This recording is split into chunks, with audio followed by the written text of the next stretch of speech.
Ayan, binabukid namin yan. Yan. Yan. Yan ang binubukid namin. Binubukid ng papa ko pala. Hanggang dun sa may ano guys.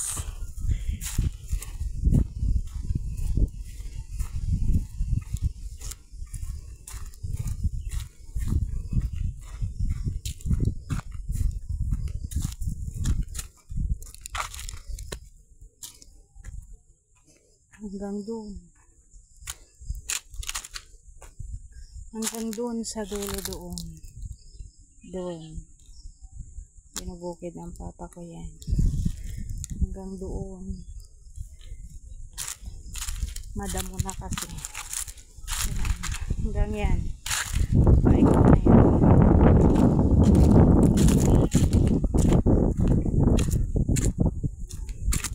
Simula dun sa dulo na yon, hanggang dun binubukid ni papa.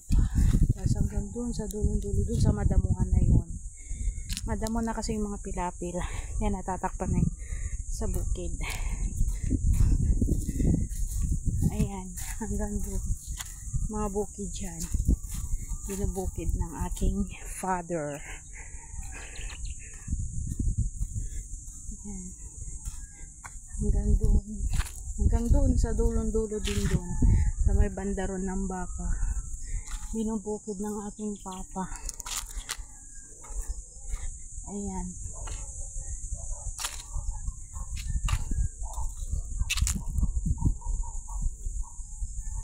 Ayan, malawak din siya. Pag binukid ni papa ko to, ang nakukuha niya na kaban, umaabot siya ng ng 200 pag tumama, pag maganda yung ani. Pero pag pangit ang ani, mahigit 100 lang yung nakukuha niya.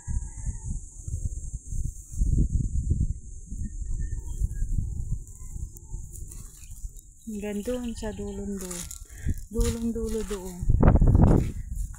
Ayan, pag maabot yan ng 200, iba pa yun dito. Iba pa yan dyan, simula dyan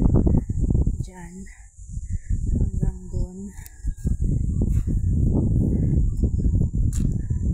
doon, yung iba pinagawa na namin kasi fish pan.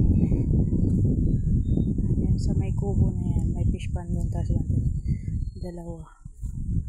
Yan guys, hanggang doon sa dulo doon, diba?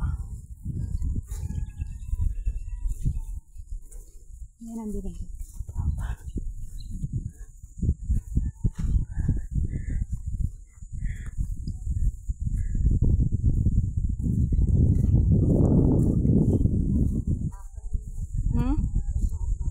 Oh. Aji anak nanay.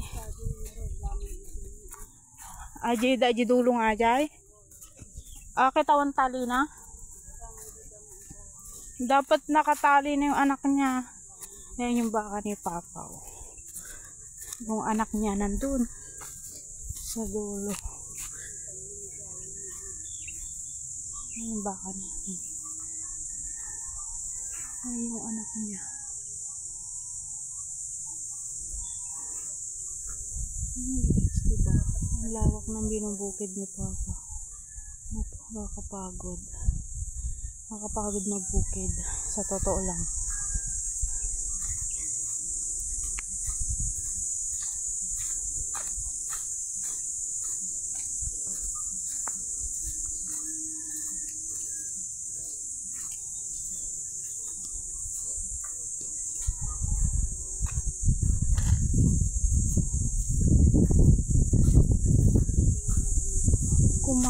Yapan na ako mabanda na dyan.